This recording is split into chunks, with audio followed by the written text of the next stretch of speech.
Chers amis, bonjour et bienvenue à notre rendez-vous quotidien consacré à la méditation de la parole de Dieu. Je vous invite à bien vous installer et à invoquer le Saint-Esprit qui nous éclaire. Nous sommes aujourd'hui le 21 septembre 2020 et nous fêtons Saint Matthieu l'apôtre. Que l'Esprit Saint qui l'a appelé et qui nous a appelés nous aide à pouvoir bien nous nourrir à la table de la parole où il est présent, où il s'invite, comme chez Matthieu. Au temps de Jésus, les percepteurs d'impôts étaient considérés comme des pécheurs. Outre le fait qu'ils étaient à la solde des Romains, on présumait qu'ils prenaient plus que leur part dans l'argent des gens, sur l'argent des gens.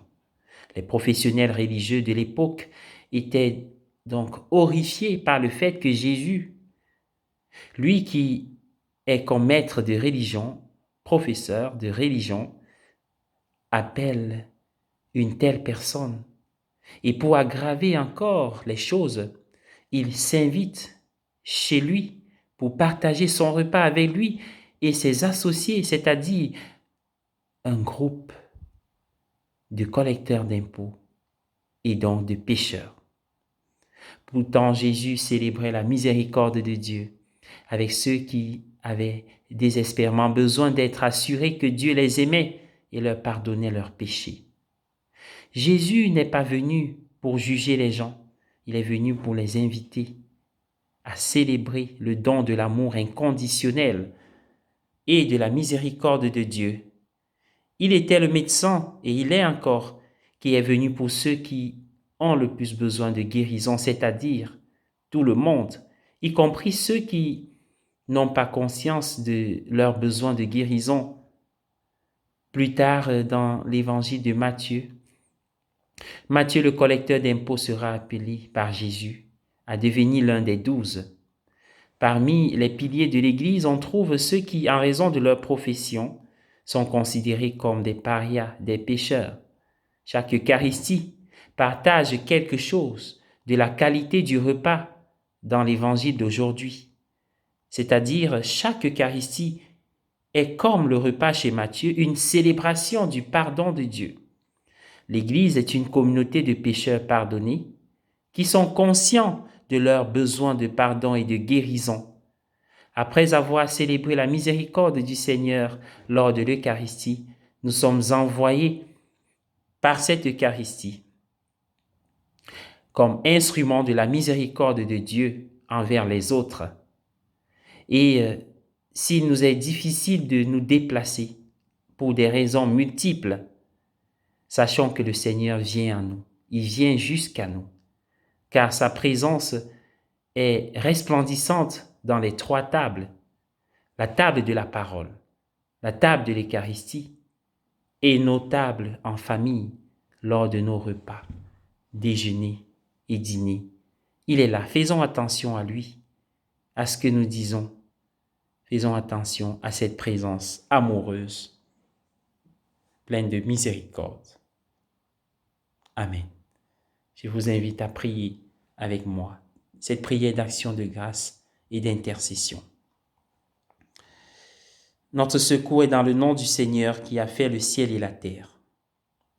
Oui, Seigneur, tu es bon. Ô Dieu, notre Père, toi qui nous as ordonné de prier pour tous les hommes. Je me souviens aujourd'hui de ceux qui ont plus particulièrement besoin de nos prières. Bénis ceux qui sont isolés et qui souffrent de la solitude quand le jour se lève ou quand tombe la nuit. Ceux qui sont tristes et qui sont encore plus sensibles à l'absence d'un être cher qui les a quittés récemment. Ceux qui sont malades et qui, aujourd'hui, ne pourront pas sourire à cause des douleurs. Ceux qui souffrent du cancer, du Covid et bien d'autres maladies incurables. Seigneur, donne-leur la guérison. Rien n'était impossible. Soutiens et apaise leur famille. Ceux qui se lèveront pour oser apaiser la douleur des autres. Ceux qui n'ont pas de foyer ni de famille. Ô Dieu, toi qui es omniprésent, bénis ma famille, aide-moi à toujours me rappeler que Jésus est l'invité invisible. Aide-moi à ne jamais rien dire en famille, à table. Rien dire qui te blesse, qui t'attristerait. Garde-moi tout au long des heures sombres de la nuit, des heures longues du jour. Accorde-moi un bon sommeil et permets que je ressente l'étreinte de tes bras quand je dors et ta présence bénéfique le jour au fil des événements. Que ton esprit m'aide à discerner, à choisir. Je te remercie parce que tu exauces toujours mes prières. Amen.